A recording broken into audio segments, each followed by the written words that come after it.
మహాభారతంలో అర్జునుడు కొడుకు ఒకడున్నాడు. కాని అతని పేరు చాలామందికి తెలియదు. అతడే ఇరావంతుడు. అర్జునుడు తీర్థయాత్రలు చేస్తున్న సమయంలో గంగానది తీరానికి వచ్చాడు. స్నానం చేయటానికి నీళ్లలోకి దిగినప్పుడు అతన్ని ఒక అదృశ్య శక్తి పాతాళలోకానికి లాగింది. ఆ అదృశ్య శక్తి ఒక నాగకన్య. ఆమె పేరు ఉలూపి. అర్జునుని చూసి ప్రేమలో పడింది. ఆమె అర్జునుని వివాహమాడమని కోరింది. అర్జునుడు బ్రహ్మచర్య ప్రతిజ్ఞ కారణంగా సందేహించాడు. కాని ఉలూపి తెలివిగా ఇది ప్రతిజ్ఞకు విరుద్ధం కాదని నచ్చజెప్పింది.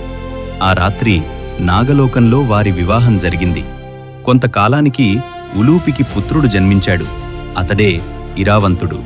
ఇరావంతుడు పాతాళలోకంలో పెరిగాడు. తల్లి ఉలూపి వద్ద సర్పాస్త్ర ప్రయోగం, విషవిద్య, మాయాయుద్ధం, నాగరూప ధారణ వంటి నాగవిద్యలు నేర్చుకున్నాడు. తండ్రి అర్జునుని వద్ద ధనుర్విద్య, గదాయుద్ధం, ఖడ్గవిద్య నేర్చుకున్నాడు. రెండు లోకాల శక్తులు అతనిలో సమ్మిళితమయ్యాయి. యవ్వనంలో అడుగుపెట్టేసరికి అతను లోకాలు వణికే మహావీరుడయ్యాడు. కురుక్షేత్ర యుద్ధం సమీపించినప్పుడు ఇరావంతుడు పాతాళలోకం నుండి పైకి వచ్చి తండ్రి అర్జునుని ముందు నిలబడ్డాడు. తాను ధర్మపక్షాన పోరాడాలని వచ్చానని చెప్పాడు. అర్జునుడు పుత్రుని చూసి గర్వంగా ఆనందపడ్డాడు. ధర్మరాజు, శ్రీకృష్ణుడు కూడా ఇరావంతుడిని సేనలో చేర్చుకున్నారు.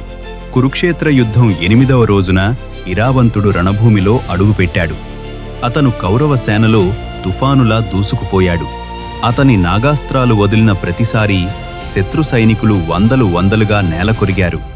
అతను బాణం వేసినప్పుడు ఆ బాణం సర్పంలా మారి శత్రువులను కాటువేసేది. కౌరవ సేన ఇరావంతుడి ముందు నిలవలేకపోయింది. అనేక కౌరవ మహారథులు అతనిపై దాడి చేశారు, కాని ఓడిపోయారు. ఇరావంతుని పరాక్రమం చూసి దుర్యోధనుడు భయపడ్డాడు. కర్ణుడు సూచనగా చెప్పగా దుర్యోధనుడు అలంబుసుడు అనే రాక్షస మాయావిని పంపాడు.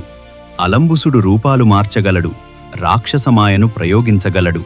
అతను రణభూమిలో ఇరావంతుని ఎదుర్కొన్నాడు.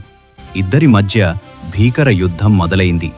ఇరావంతుడు నాగాస్త్రాలు వదిలితే అలంబుసుడు రాక్షసమాయతో తిప్పికొట్టాడు. అలంబుసుడు మాయారూపాలు ధరిస్తే ఇరావంతుడు నాగదృష్టితో పసిగట్టాడు.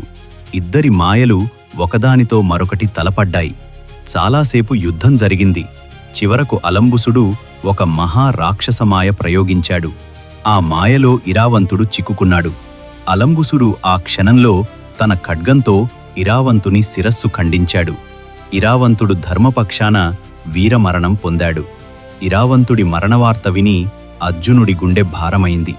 తరువాత క్షత్రియునికి యుద్ధభూమిలో మరణం శ్రేష్టమని అర్థం చేసుకున్నాడు. పాతాళలోకంలో ఉలూపికి పుత్రుని మరణం తెలిసింది. ఆమె శోకంతో కుప్పకూలింది, రోదించింది. కాని తన పుత్రుడు ధర్మపక్షాన వీరమరణం పొందాడని తెలిసినప్పుడు ఆమె మనసు కొంచెం శాంతించింది.